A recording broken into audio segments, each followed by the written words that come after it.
This morning, the sanctuary looks a little different setup. It's because we had a wedding here yesterday.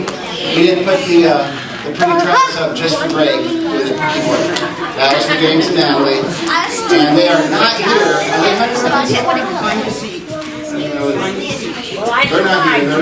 They're probably too happy.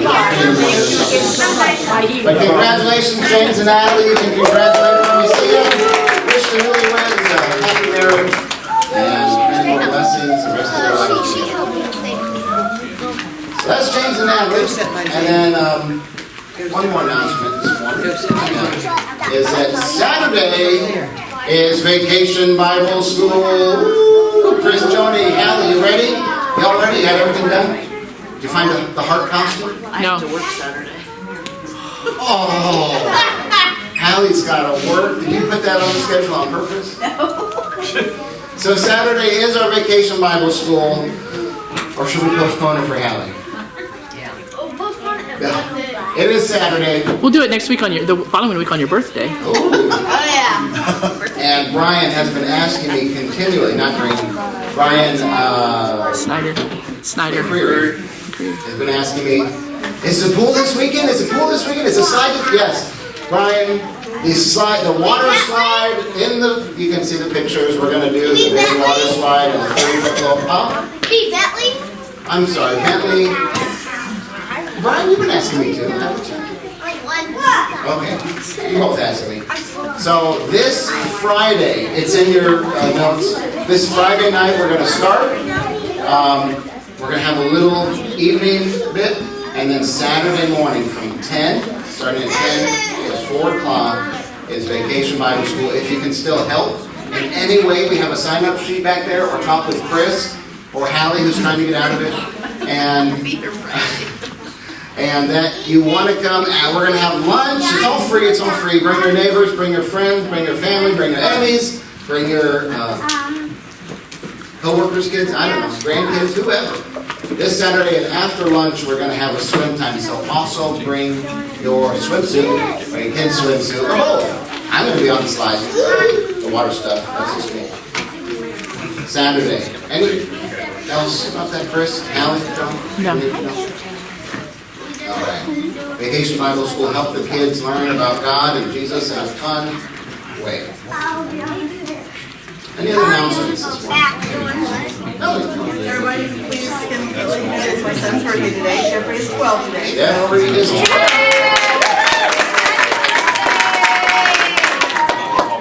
Happy birthday to you. Happy birthday to you. Happy birthday, dear Jeffrey. Happy birthday to you.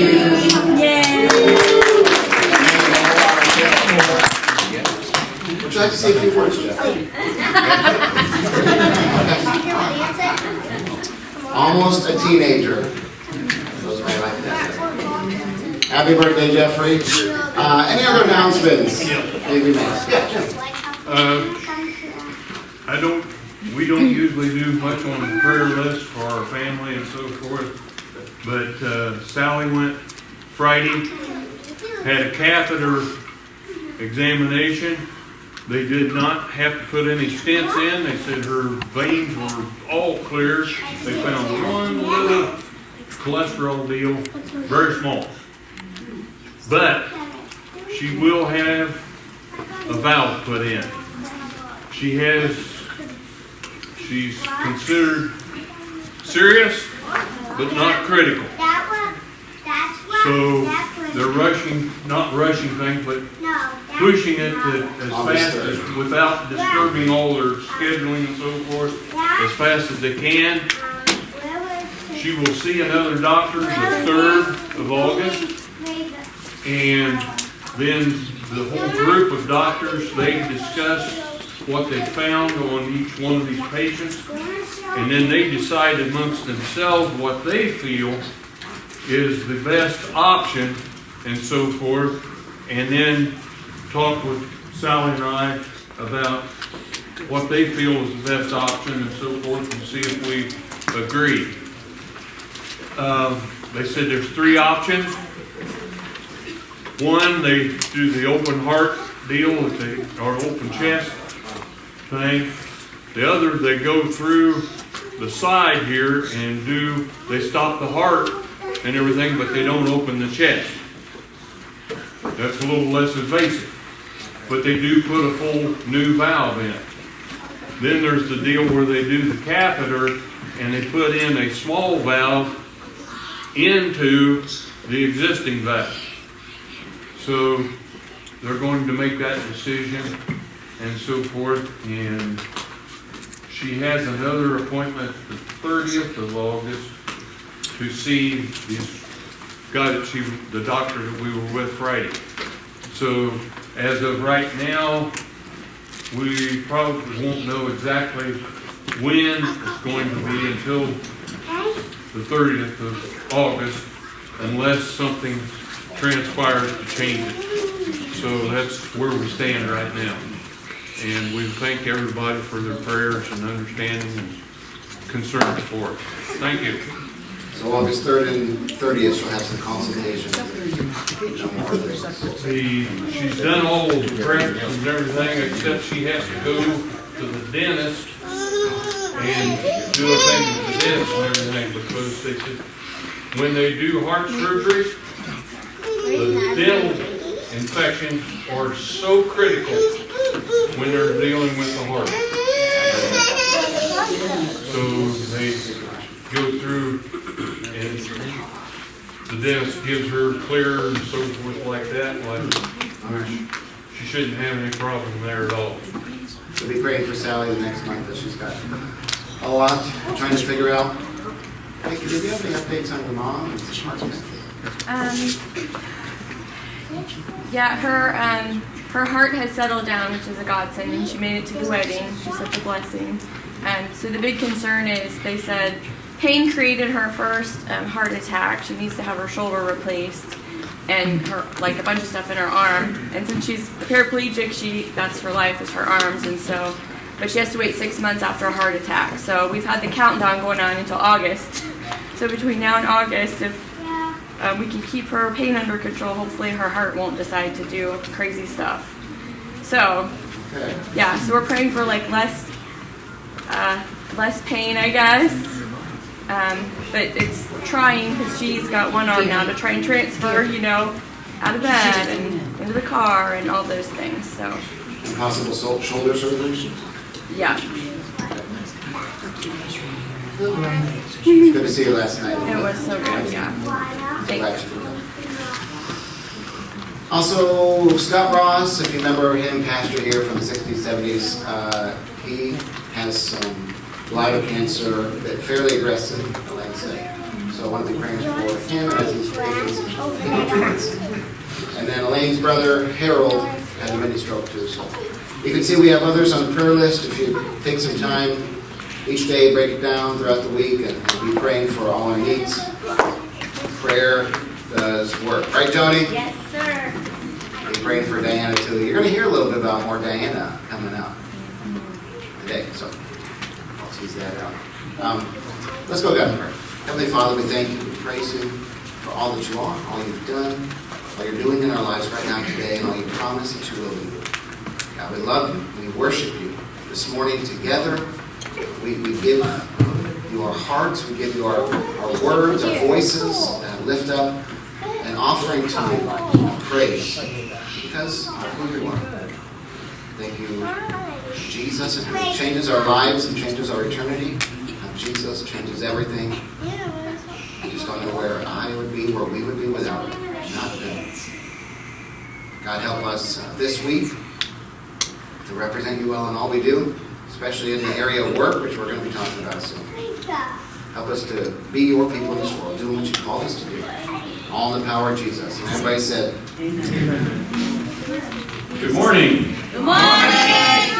That was actually pretty good for the first time. So if you'll stand with us, we're going to start off by singing Awake My Soul. Sit.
we're gonna try a new one.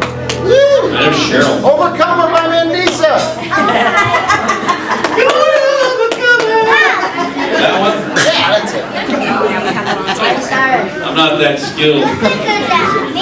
Do it lower. We'll do it one time for us. But the Battle Belongs, y'all know that.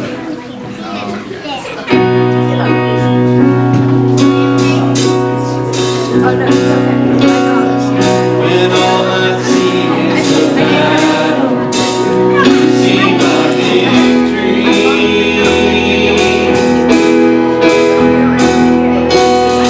When all I see is the mountain, you see a mountain too.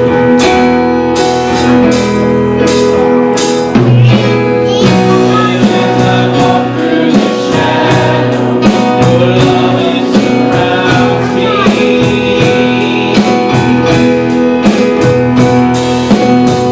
There's nothing to fear now. I'm seeing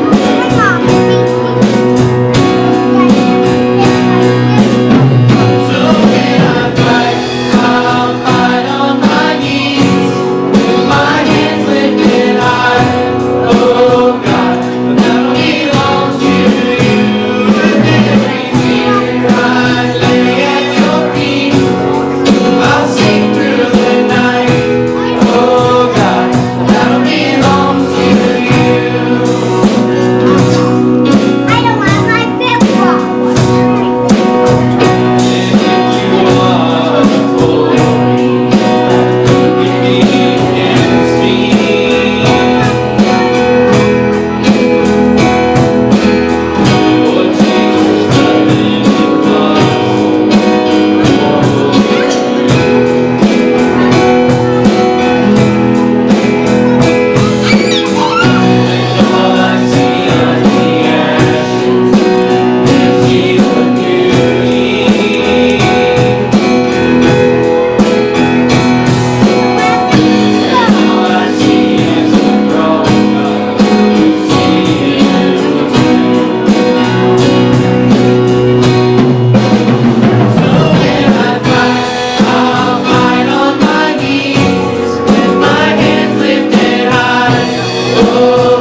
Amen. You can be seated. Glad the battle belongs to Him. And children are dismissed, Chief.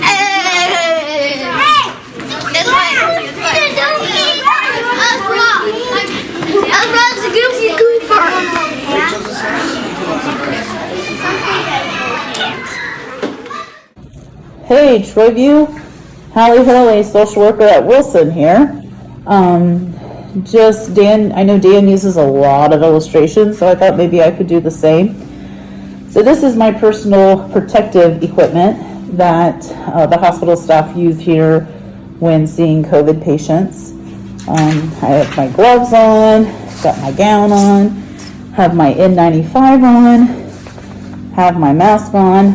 So this is what we would wear when we would go into COVID rooms and see COVID patients. And just how difficult it can be, because when you go into a COVID room, you try to spend as much time with the patient as you could, because there for a while, they could not have any visitors. So no family, no nothing. So here we are as staff, touching through gloves, trying to communicate through this mask. They can't read books, you know. Hard for us struggling to breathe, because you want to spend as much time with them as you can, because knowing that no one else is going to be there. So this is what our patients see when they're at their most vulnerable state and their most sickest, and what we look like trying to comfort them through masks, gloves, and trying to be compassionate, you know, during this very stressful time. So when we're at the bedside, I've prayed with patients, I've laughed with patients, staff and I have held patients' hands as they passed. So this is what I do. I'm a social worker at a hospital, and so spring of 2020, when COVID came, you know, you saw on the news how bad it was, but at Wilson, we didn't have hardly any patients. We weren't seeing the COVID that everyone was seeing in April and May. We were seeing nurses being called off of work because we didn't have any patients. They weren't getting paychecks. If they wanted money, they had to use their own vacation time to fill their paycheck. So summer was long and slow. And then probably around November is when we started to get our COVID hit. They kept talking about the curve and all that. That's when we got hit, and we were full and maxed, and it was just so busy and so sad. No visitors, you know. It was like the hospital was a ghost with no family, you know, people coming in.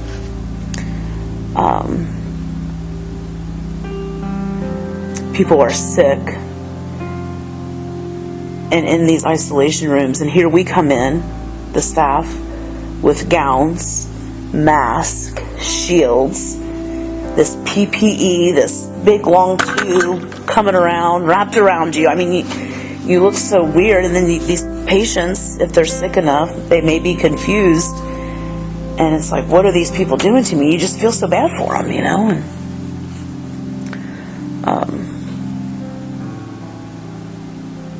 And it was just sad. For the staff, you know, everything was closed. Like, the cafeteria was closed. You couldn't go and sit and eat in the cafeteria. Like, so you couldn't even get away. You'd be working your shift on the floor, and even to go get lunch, you couldn't get away. And then even in the break room, you know, you had to be 6 feet from people. Well, you don't have a huge break room to begin with, you know, so even to think that you're going to get off the floor and take a break just for 30 minutes, that wasn't, you know, everybody was busy helping everybody else. And who or what helped me during COVID was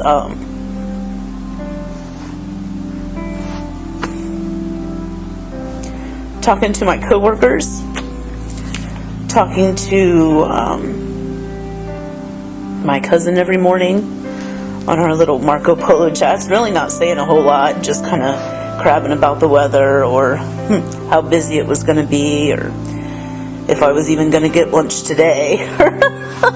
Hoping maybe she'd feel sorry for me and bring me lunch, but she never did.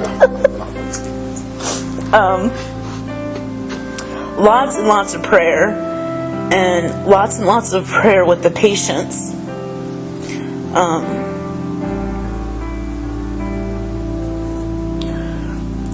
Lots of K-Love. You know, I'd be coming home just singing the song and just crying. It was very emotionally draining, watching all the sickness and people dying and husband and wives dying, just hours apart.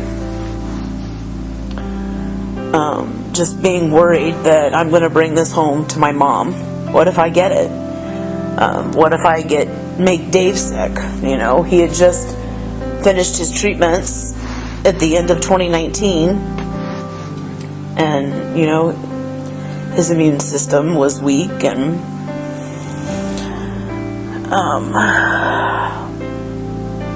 I feel that since COVID, I feel like I'm more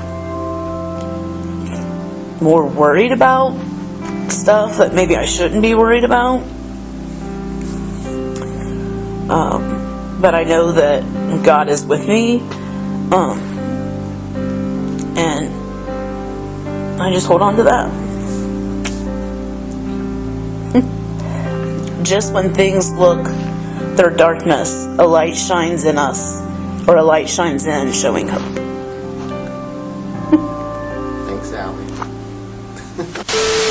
Oh crap! I wasn't even recording. Are you kidding? Yes. Are you going to start by asking me questions or what? What do you want me to do? Do I do an introduction? Do I say hello? How do we get this thing going? Say, hi, my name is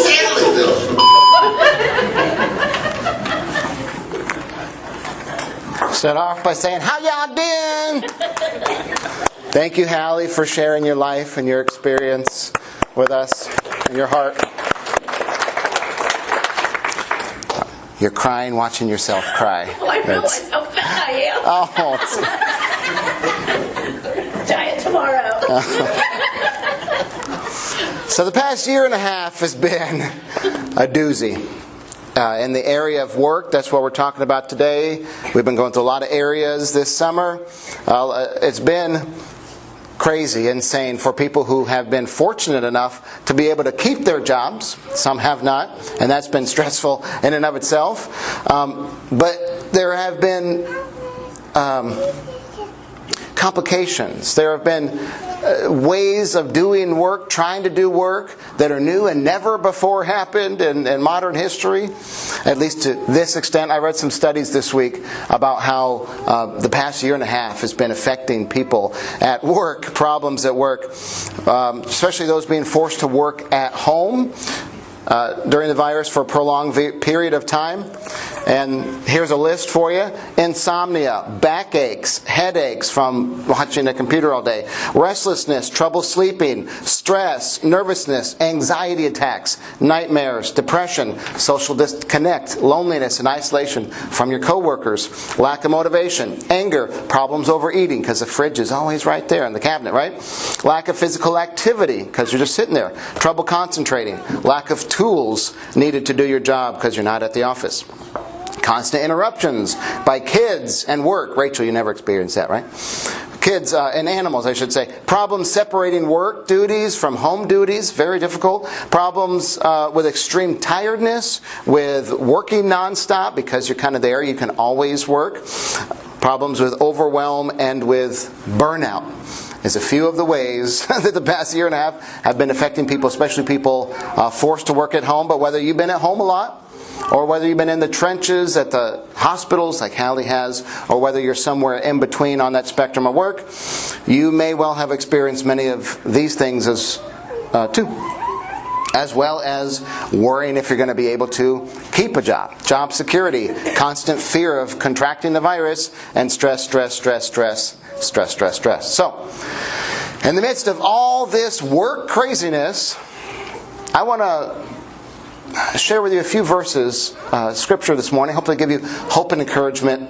We're going to do them rapid fire. They're in your bulletin notes. I'm going to go through them pretty quick, but I encourage you to maybe read a few of these, break it down this week, read a few every morning before you go to work or before you get started with your activities to encourage you. There are a lot I included today, and I want to remind ourselves of God's what we could call his theology of work. Now, a lot could be said about this. I'm just going to say a little bit because I have a few more people sharing this morning, and I'm excited for you to hear from them. But I do want to share how important work is that God made us to do if you're able to do it and if you are not retired. So a couple caveats there. But God, or if you're old enough to do it. God has called us to work for him. Now, sometimes it's work that's paid. Sometimes it's work that's unpaid, volunteer, and all that. We're going to talk mainly this morning about work that's paid. If you take a notes, you could write this down in your bulletin. First thought is that work is a burden with glorious purpose. Brian likes this one. Work is a burden with glorious purpose. Greg knows. Okay. It can certainly be a burden. Work can. Sometimes we really enjoy work, and that's great. But that's why they pay you to be there. It's because you probably wouldn't do it for free. And it can be very hard and it can be very toilsome. You may enjoy it, but I'm sure there are days where you just want to leave. Like right when you first get there or before you even get there. So, work, like everything else in life, work is part of being who God made us to be. Work is part of being a human, and I want to share with you this high calling of work that in Genesis 2, if you want to turn there. This high calling of work, we're going to circle back around to Genesis again, Hallie, Chris. We're just going to go through, no, that was the last year and a half. Work is a high calling. Work can be toilsome, can be a burden, but it can also be it is a great blessing from God, and I want to share with you why. Rapid fire, here's a bunch of verses. Genesis 2:15. The Lord God took the man and put him in the Garden of Eden to work it, and to take care of it. Do you think this is before or after the fall? Guesses? Before fall, raise your hand. After fall, raise your hand. Those who don't like raising your hand, raise your hand. Okay. This is before the fall of man. This is before Adam and Eve sinned. God gave Adam work to do that was holy, that was sacred, that had a purpose, that was good, that was a blessing. Work is a blessing before the fall. And work can be a blessing now in many ways. Hopefully you get some fulfillment out of what you do. But work is not just, okay, now sin has entered the world and now we have to do hard stuff.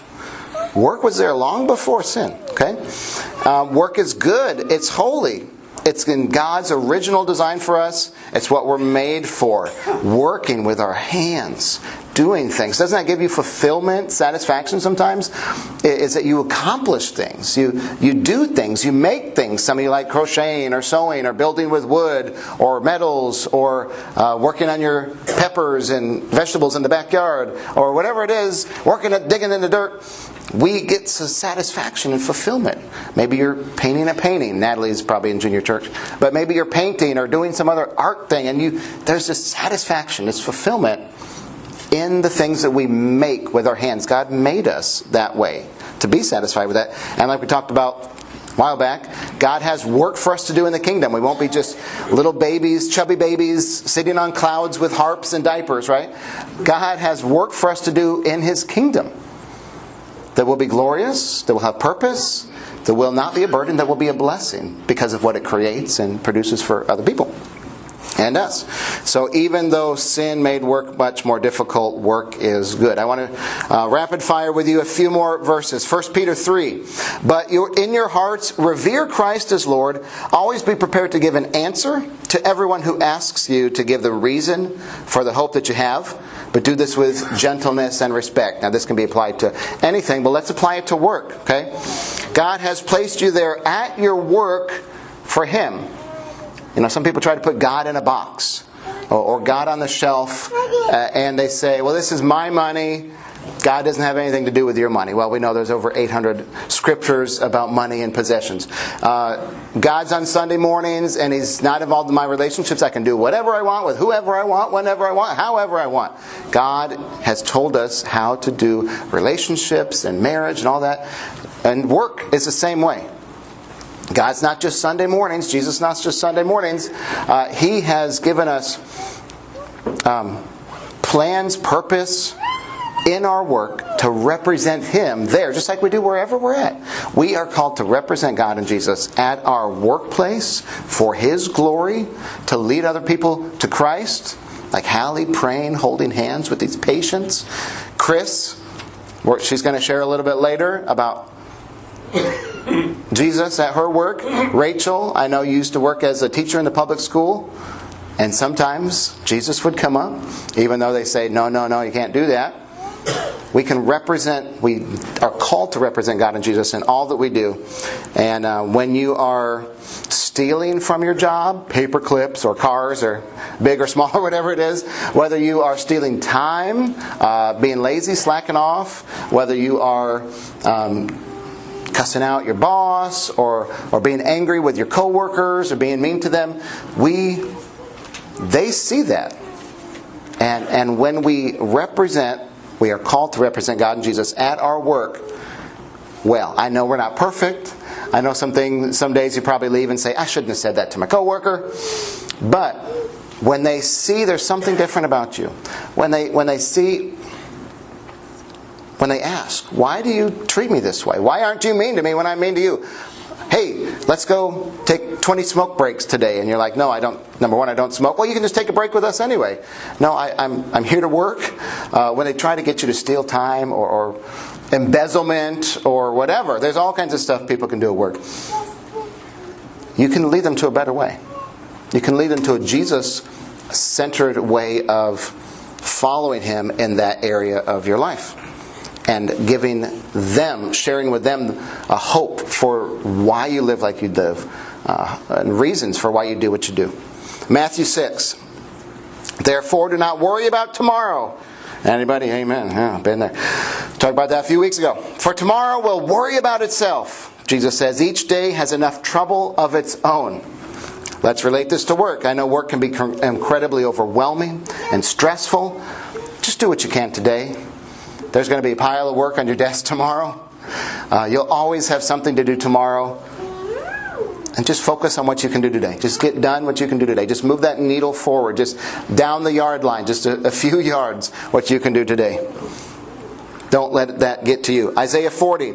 But those who hope in the Lord will renew their strength. They will soar on wings like eagles. They will walk and not grow weary, and they will walk and not be faint. They will run and not be weary, walk and not be faint. And James 1. If any of you lacks wisdom, anybody needs some wisdom in this here, you should ask God, who gives generously to all without finding fault, and it will be given to you. I know work can be exhausting.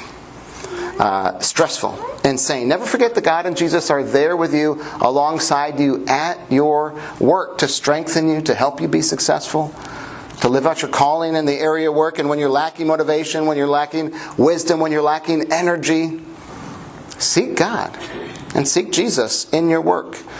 Or when you say, how should I respond to my boss after he just said these things to me, my coworker? Take a 10-second break. Don't say what you really want to say right in the moment. Walk away if you can. Go scream into your pillow and then come back to your boss or coworkers and say, God, give me wisdom on what to say, on how to respond to this situation. Or like Trudy working with the insurance company. I remember you told me before that people would call and they would cuss you out, so frustrated with their difficulty. And you would have to compose yourself or put them on hold for a little bit, right, sometimes. And say, look, you don't do this to me. Like, you don't need to cuss me out. And I'm going to be polite with you and respectful towards you. And I ask that you be respectful towards me. Representing God well. I love that when you said that. I remember that a few years ago. Colossians 3. Whatever you do, work at it with all your heart, as working for the Lord, not for human masters. Since you know that you will receive an inheritance from the Lord as a reward, it is the Lord Christ you are serving. A lot of people, it's just McDonald's I'm working for. It's just this company. It's just this boss. They got enough money anyway. They won't mind if I take some or take their time or steal or whatever. Or just do my job that I can do but a lot slower because I don't really care. No, you are not just working for that boss or that company. You are working in your job for God, Yahweh, and the Lord Jesus Christ. How are you working for God at your job? Are you lazy being a servant for God? Are you slacking? Are you mean to others? All that. Never forget that you are serving God. Whether you, Corinthians 10. So whether you eat or drink or whatever you do, including work, do it all for the glory of God. You are at work to give God glory by your hard work ethic, by your concern for your coworkers, by your compassion for the people around you. Representing God, like we've been talking about, and all you do, Titus 2. And you yourself must be an example to them by doing good works of every kind. Let everything you do reflect the integrity and seriousness of your teaching. Everything you do. Do you think everything includes everything? Yeah, the Greek word for everything is everything. So, everything. Work included. Integrity. Do you have integrity on your job site? Are you an example to the people around you of what a follower of Jesus is like, doing good for them? These are some things that we may need to think about before we start back tomorrow morning. Even if your boss is a jerk, sometimes. Even if your coworkers treat you terribly, say things about you, you are called to represent God well and to do this burden of work with God's glorious purpose in your life. Even if it's doing things that you are not excited about in the slightest. You can clean toilets for the glory of God. Pick up trash for the glory of God. All these people with all these jobs, janitors, what some would consider the low jobs, cleaning out the porta potty guys. Like, I have a lot of respect for those dudes. The dirty jobs, they used to have a TV show. For the glory of God, people need to use their porta potties sometimes. Okay? If your janitor were not there, if your cleaning person were not there, it would mess things up terribly. And you can glorify God no matter what you are doing, no matter what position, whether you're the CEO or the janitor at your job. Represent God well there in all that you do. Philippians 2. Do everything, here we go, stepping on toes, without complaining and arguing or grumbling, so that no one can criticize you. Live clean, innocent lives as children of God, shining like bright lights in a world full of crooked and perverse people. Are there some crooked and perverse people at your job? You don't have to shout out their names. Okay. Shining like a bright light. Do you grumble and complain and argue with your boss or your coworkers? You don't have to raise your hand. We're not going to take a survey. I used to.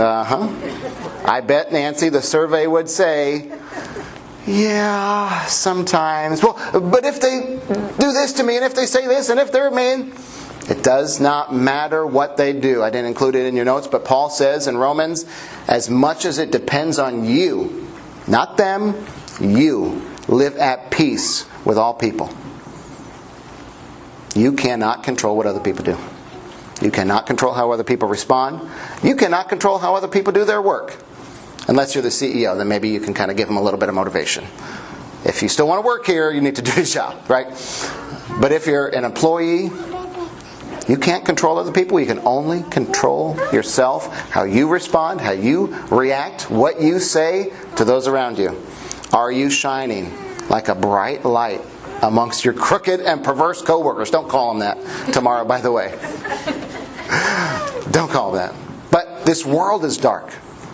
Are you shining a light for Jesus in it? There are more verses in your notes. Read them this week to help prepare you to accomplish what God has called you to accomplish with this blessing and burden, this high calling of a job for God's glorious purpose.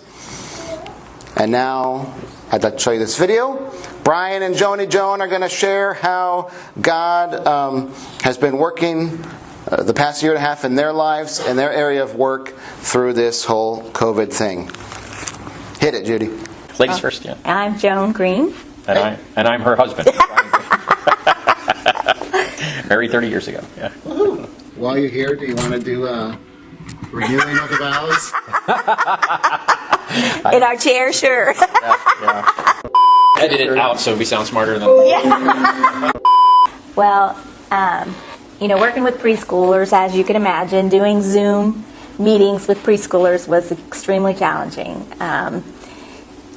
Kids would get in front of the camera on their home computer, and then of course they would get bored and run off and do something else, and you're trying to teach and do a lesson, and they lost interest because that connection, that human connection, was so vital to their learning experience that they didn't have that over the Zoom camera thing.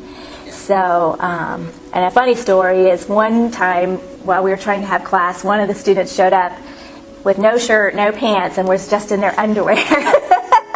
So, and their parent, I'm sure, was mortified, but you have to keep a straight face, you have to be professional, you can't laugh because, they're showing up with just their underwear, but that's, typically preschool. So it was extremely challenging, and, most of the kids that I work with have speech problems, and so, to get the accurate speech sounds from them and was difficult, because, they have to watch your lips when you pronounce words and when you say words, and, that distance with having a camera, and plus they have, little attention spans, it was just an extremely difficult year. So it was challenging, but we made it through, so. And then you actually had kids there, I think, last school year. Yeah, that was 2 years ago. But last year, I was able to go to work, and I worked every day. So, but it was tough because, I had to wear a shield, and, and then I had to wear a mask, and, I moved my body a lot too. Like, whatever the kids are doing, I'm doing. And, my shield would go down. Like, I would pull it down. It wasn't one that went up, it would go down. So I'd be jumping and my shield would flop down and hit some kid on the head. And I'm like, great, more paperwork, because I just banged a kid on the head with my shield. So, but thankfully this coming year, I just read that I don't have to wear a mask and the kids don't have to wear masks. So I'm really grateful for that. So far, yeah. So what helped get you through some of those difficulties? I think positively thinking, being able to brainstorm, come up with different ideas on how to reach families and children. I thought your emails, your positive emails, Dan, were very encouraging, because you would always send verses, that were encouraging. And like we said at lunch, like, I have my private time with the Lord every morning. So every morning I ask for wisdom and grace and more patience. And so, the Lord definitely helped me a lot. So I think I found a lot of benefit in the early messages. Even it was in your basement of your house. Just kind of knowing, okay, there is a piece of normal going on right now. You think of back to March of 2020 and April, we had to make some tough decisions all across the board, and one of them was to close church, for a little while and try to figure out what do we do? How do we safely make that happen? And see, it's funny. Joni says that seeing some of the kids running around in their homes. Even for a church service, we had some of that, and it was neat even to see you guys here, putting faces in the chairs, and just some of the smaller things let us connect, I think, and get that social piece that we weren't getting from work, I think, and so I think that was beneficial for us. And even the Zoom chats of kind of getting on midweek. I think it was the midweek ones that I think the first ones was everybody trying to figure out how to turn their microphones off and on and all that. It was a fun learning process. But it was neat to see folks. Even if they would disappear for a minute and then come back on because they hit the video instead of the mute button or something on their Zoom thing, which I think I still do on Zoom meetings. But it was good. It was a good connection, I think, to get to see the folks that we got to see every week, and weren't able to do that anymore. So it was nice to kind of feel that coming back. As far as work goes, for me, I think I had that same struggle, a little bit different role. It's a little bit more of a global and less hands-on than Joan's role. Joni has the privilege of working directly with people with developmental disabilities and school-age kids, typically functioning. And our drive, I think, all along parts of the pandemic was how do we enable somebody who is eligible for our services to just live like the rest of us, do things in the community and enjoy. And so then we're like, let's get out, let's do all these things, and then all of a sudden everything's like we're shutting you all down, and and being stuck in a home, the emotional part of some of us seeing that we spent many, many decades really in our field trying to get people out, get folks to be integrated and be part of a community. They're no longer, we're all kind of sheltered down again, and I think that was just tough. I think it went against our entire philosophy, and so we found ourselves, even from our end, like Riverside, from our side is service coordination. We do early intervention in-home services with families, which we had to switch to virtual during the pandemic. We have many people who live in our Miami County community that need our services that from a variety of things. We may come in and help them do some shopping, or maybe they're 24/7 for somebody. And those 24/7 homes were the toughest ones for us because some of those supports that we had, we were already in a workforce crisis, and we didn't have enough labor and people to do those jobs in the first place. And then the pandemic hit, and then you have people kind of stuck in those homes, and the fear of, am I going to bring something in and out of there? We didn't know a whole lot about the pandemic. And so we're taking massive amounts of precautions, and if I remember early on in the pandemic, it was how do we protect, how do we get all this stuff to keep ourselves protected, and everybody's kind of gathering all these PPE. I don't even know what PPE was before the pandemic. But, you're trying to get all these things to kind of protect everybody, and then we had it all kind of taken care of, and we hit it to summertime, and it was people kind of relaxed, and then it was almost like we practiced for what we really got that hit us. And towards the fall, and it hit us early on. We had lost some folks to the virus early in the pandemic, and that woke us up. It was, and national stats show that the people that we serve are roughly at least twice as likely to pass away if they did get the virus. So we took that very seriously in our field. With our employees, we did the same thing. How do you maintain your culture, keep everybody kind of engaged when they're all behind computer screens at home, and how do you integrate back in? And I think we were able to make good decisions based off of how to work with our employees, treat them like adults, and let them do their jobs. And they proved to us, I think, that they could over that time. And we're finding ourselves coming out of it really kind of better off, saying I think that we're more efficient and can do things a little bit better.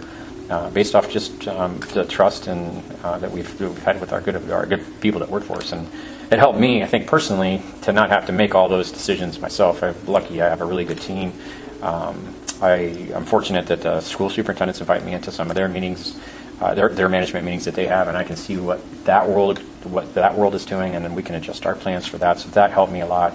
I think the things that I struggle with. Outside of the work component is that I'm a routine-based kind of person, and I didn't get, like Joni's time spending doing her devotionals and prayer and all that were probably prior to leaving home in the morning, and mine was, I'm a prayer driver, I guess, I pray when I drive, and I wasn't driving anywhere, and so it really hamstrung me, I think, for what I was, for my walk and trying to really lean on the Lord to help me, through some of these things. And so I found myself leaning on other things like team members or people I know, and just where the natural button would be to go to prayer.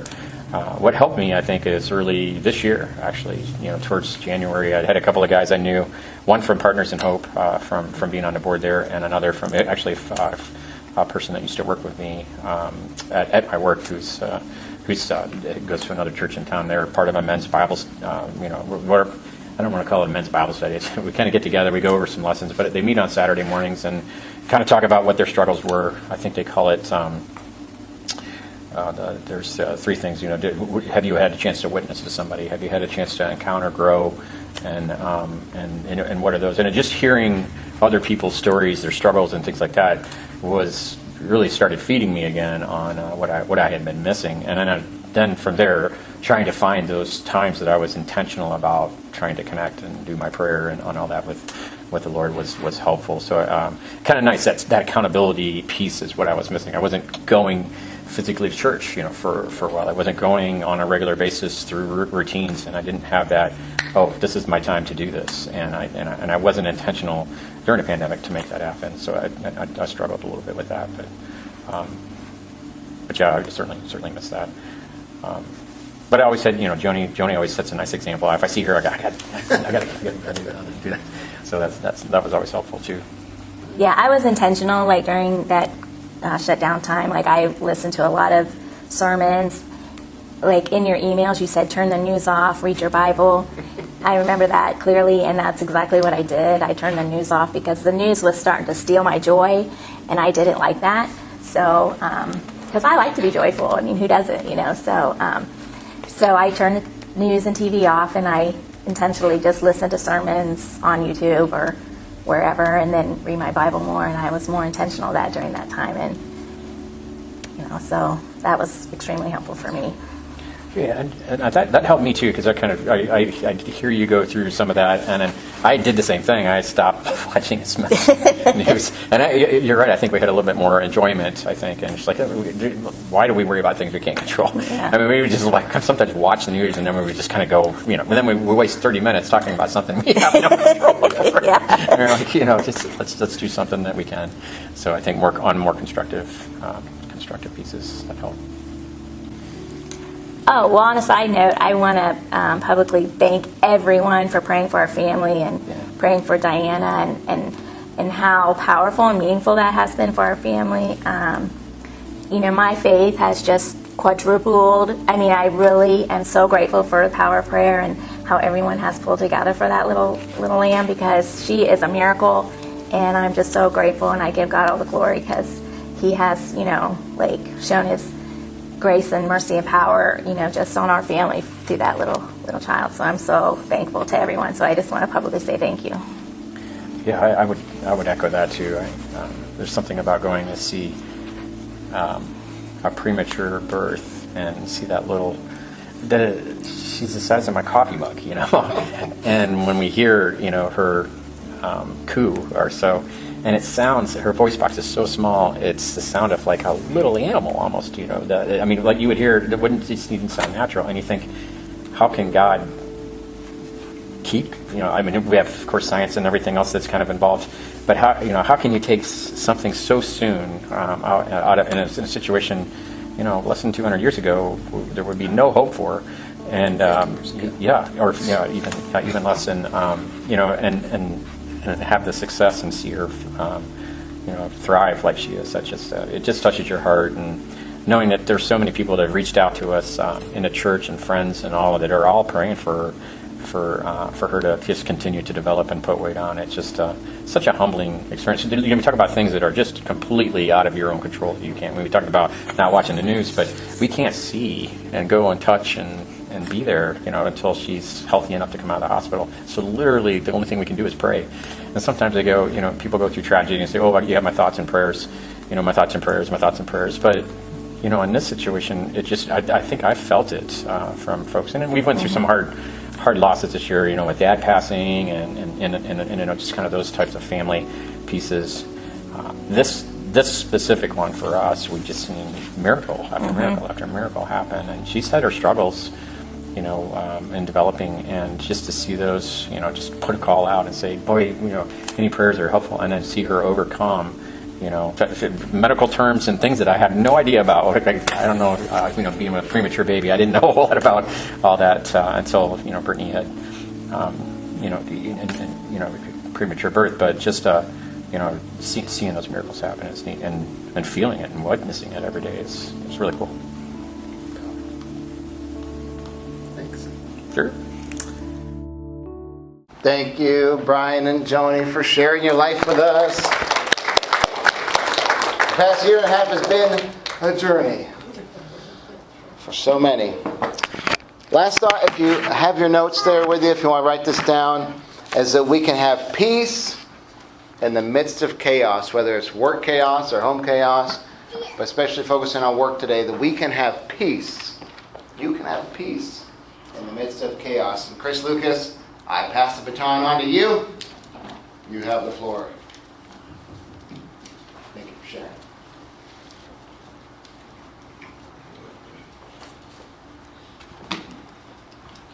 So you kind of hit that really good with the peace in the midst of chaos. We were in Florida last week, and we were sitting at the beach the one day, and I was telling Hallie about, you know, I really wasn't sure what I was going to say today and everything, and just listening to the ocean. And if you've ever been to the ocean, how loud it is, the waves, but how peaceful just sitting there was. the cool breeze coming off the ocean and just the sand on your feet, just the peace in the midst of the chaos. And that's what I enjoy the most. This is a picture of my desk. Actually, the one over here on the right, the orange one, was my old tower. While I was gone, I got a new monitor because my eyesight's getting a little bad, and I sometimes would have to be right up on the screen to see the monitor, and so they got me a larger monitor, so it got switched. But this is what I walked into work to every day.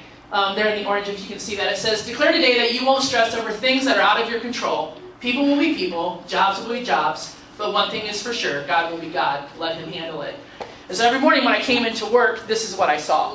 I sat down on my desk, this is it. So I had to duplicate it and put it in on my new monitor, so it's underneath there at the base of my monitor there. So that's what I walk into every day. I left the orange one on too, so when I return that tower, they're going to get that with them as well. But anyway, so for me, handling the COVID was a lot different because I'm a postmaster at the Tip City Post Office. I do a lot with my job. Some people think that I just sit at a desk and I tell the carriers what to do or whatever, but there's a lot. I'm also our safety ambassador for our area, which covers about 280 offices throughout the Ohio Valley District that I have that I take care of as far as safety is concerned, which I review accidents that happen. I look at ways that we can look at safety different.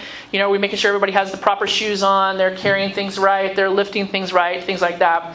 And so when COVID hit in March, I felt like it was in a sci-fi movie because we were mandated to take all of our employee emergency contacts home with us. We were mandated to take our scheme home with us, which a scheme is what streets were on what routes. So I'm a planner, so I'm thinking, what does this mean? Are we going to be shutting down parts of town because of the COVID outbreak? Are we going to be, I'm thinking it's kind of sci-fi. I don't know. I'm not big into sci-fi. Kind of the only really sci-fi movie I saw was War Games, and they shut themselves in, when they're trying to dismantle the computer that's getting ready to attack, Russia and United States. And I watched it because Matthew Broderick was in it. But anyway, so I felt like it was a sci-fi movie happening for me at that time. And how do I handle this? And the employees I have some who were very fearful because not sure what to think, not wanting to wait on customers because at that time we didn't have our shields up. Making sure we got all kinds of our PPE, which is personal protective equipment, Brian, PPE, personal protective equipment. Making sure we had masks, making sure we had gloves, making sure we had hand sanitizer, which right now I have a 50-gallon drum of hand sanitizer that came from one of the distilleries in Cincinnati, if anybody knows a good use for it. I'm going to have that for the rest of my career. But, we got loaded up with all this stuff because I was a safety specialist. I was in charge of sending all this stuff out and to make sure that everybody got what they needed, the gloves, the mask. And at the time, we were struggling finding masks. And so I had a very dear friend that I knew in high school. I don't know if I mentioned something on Facebook or something, but she showed up at my office with 80 masks for my employees that she handmade. And I just thought that was great that she did that. But handling all of this, I was a little anxious with it, and the anxiety started to go, and trying to figure out, because I like to know what's the next move. So if I'm going somewhere, I got to know kind of what's in there, what's going to happen here, what's going to happen there. I got to plan it out. If you've ever gone on vacation with me before, I make a vacation book. This is what we're doing this day. I didn't do it this last time, but there were a lot of adults. But I usually make a vacation book. I'm a planner. I like to plan. I want to know what's coming ahead. But when this hit, we didn't know because we had never experienced anything like this before. I tried to look up how the post office handled the 1912 pandemic with the flu. Yeah, they just showed postal carriers with these big gas masks on. I'm not sending my carriers out with those. But just dealing with it on a day-to-day basis, making sure that we all had masks, making sure we all had our gloves, making sure we had hand sanitizer available for everybody. And so I became anxious, but then I'm thinking, I have a quote that I like to say and I've used several times, is worry is the advanced interest we pay on troubles that seldom come. I'll say that again. Worry is the advanced interest we pay on troubles that seldom come. Now, yes, sometimes you're going to worry and it's going to happen. But I realized it was out of my control, and I just had to do things to make sure that my employees were safe. And so, we put cardboard up between cases. We roped off my desk with tape that they couldn't come in front of my desk because it was very hard to wear a mask while I was trying to work on the computer. And just all these things to set it up. And then going through the year, and then after we decided to cancel church, it was like, okay, this is great. Where's my out going to be? Because a lot of times coming here to worship was my out. As far as releasing all the frustration, through worship. And so, I wanted to make sure that the kids didn't go without. So Kim and I put together a lot of packets together for the Sunday school kids and sent them home, sent envelopes for them to color pictures to send to somebody else. We put stamps on them and doing that, but just to kind of keep busy with this. As the time went on, and then they finally started shutting things down more and more, and then they offered liberal leave for people for COVID, for childcare, because the schools were shut down. I have many employees who have children, and so what are they going to do with their kid, who normally they drop off to school on the way home, on the way into work, and they ride the bus home and they're home for maybe an hour or whatever. What do they do with their kid all during the day? So they offered the liberal leave, and that went across the board with the United States Postal Service, which then caused an employee shortage, which then, if you sent packages during that time, you saw that it took a lot longer time to get to the destination. So then dealing with customers on the phone, that was a nightmare. To try to explain, why the packages are taking longer, why their mail is taking longer.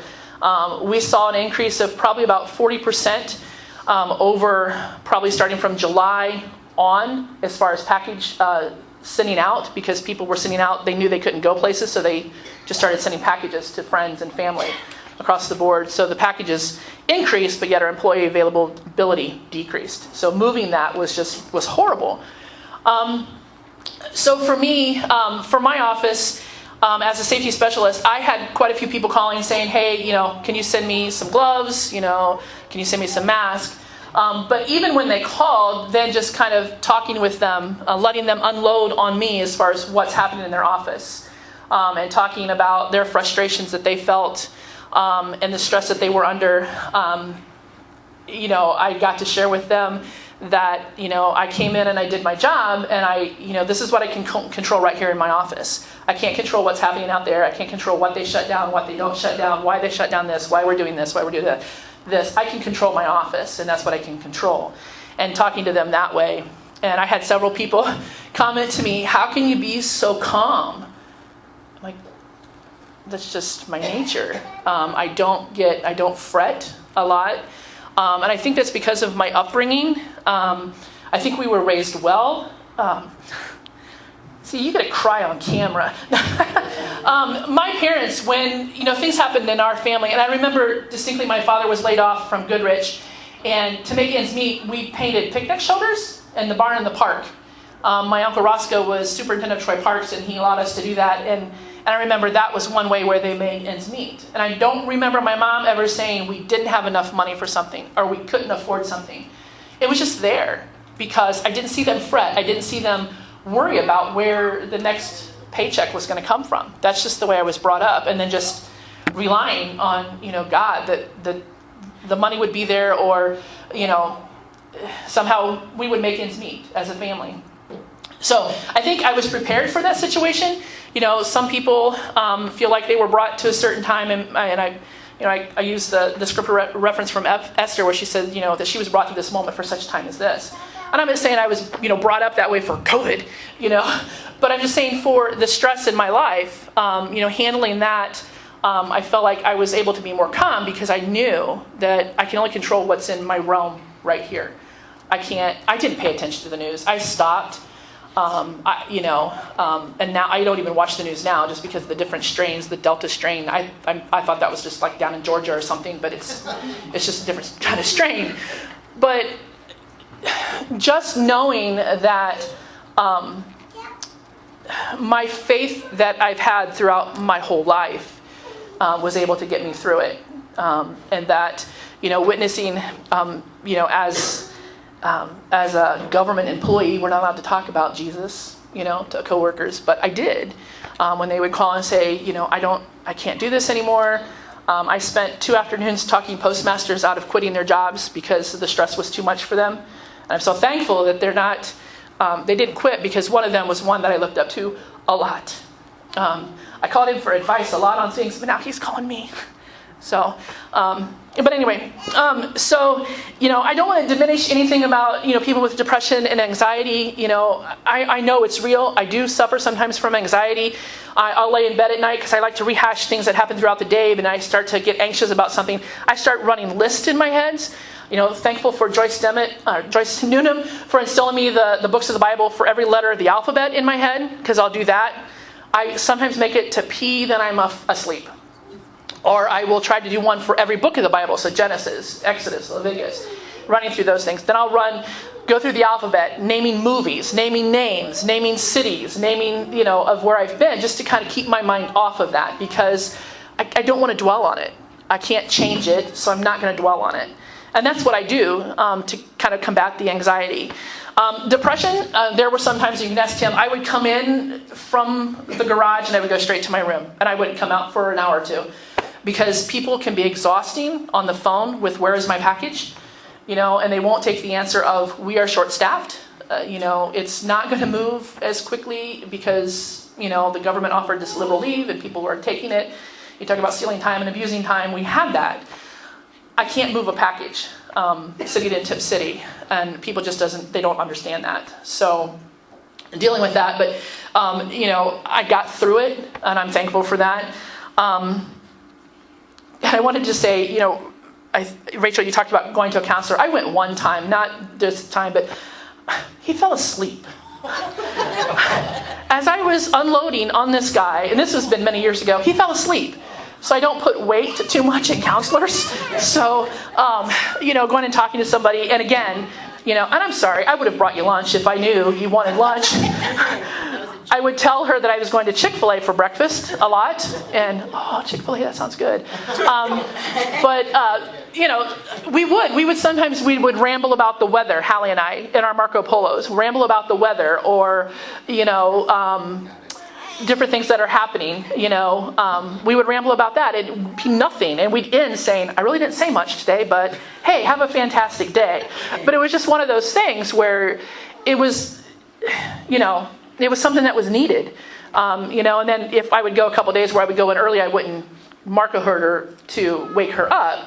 She would Marco me and say, "Hey, are you okay? Everything's going all right. I figured you were going in early. I just wanted to make sure." But, just know that somebody was checking up on you, and that was really good. And so this, those scriptures there, the Psalm 46 was the one I read a lot just because it was right there. And then Psalm 27 and Psalm, I think it was 32. Can't remember where I had it at. But anyway, but Psalm 46, and I'll read this to you. It says, "God is our refuge and strength, and every present help in trouble. Therefore we will not fear, though the earth give way, and the mountains fall into the heart of the sea. Though its waters roar and foam, and the mountains quake with their surging.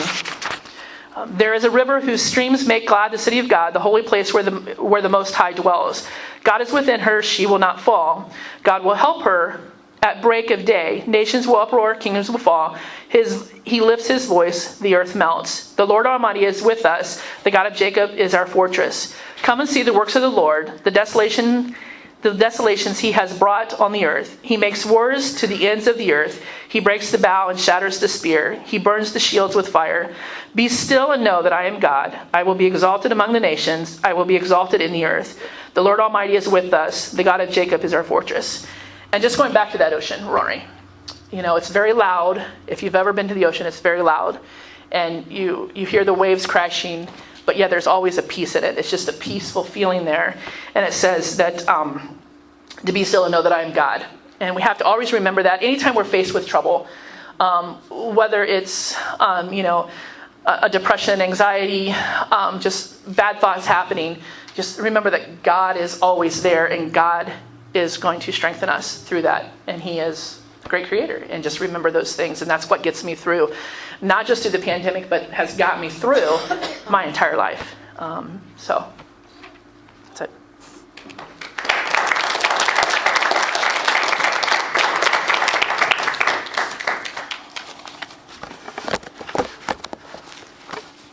sharing those powerful words, Chris, and everybody else. Very helpful today. Let's stand together as we praise the God who's always working. Talking about work, He's always working on our behalf to save us, to strengthen us, to give us wisdom in every area.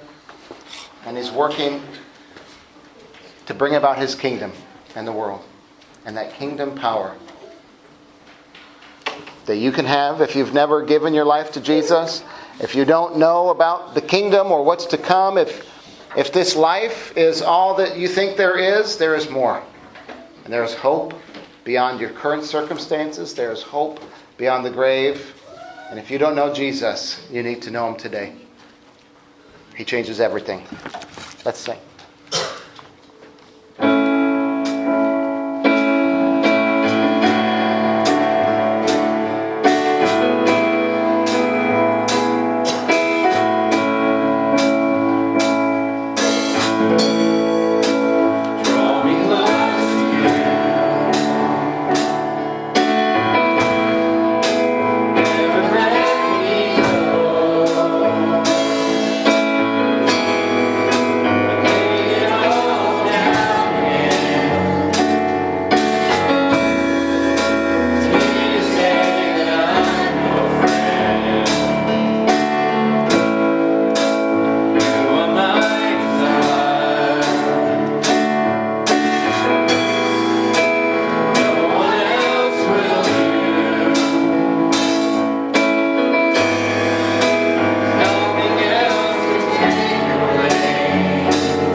Pray with me. Lord God, you are indeed all we ever need. May you be all we ever want. Help us to focus on you, on your ways, your kingdom coming, and not the ways of this world, wanting things that are good for us, that we don't really need, that can lead us away from you. God, I pray that you would pour out your power and your presence and your spirit on us this week, as we go to work, and that we would represent you well in all we think, say, and do. And thank you for your forgiveness when we don't represent you well, when we wish we could get words back from our coworkers or our family or our friends. God, thank you for saving us, for changing us, for giving us life forever, even though we don't deserve it and we can never earn it. You still chose to lavish your grace and mercy and compassion and love and forgiveness on us anyway. And we are eternally grateful for you. Troy View Church, we thank most of all God for who? Jesus. In his name, everybody said.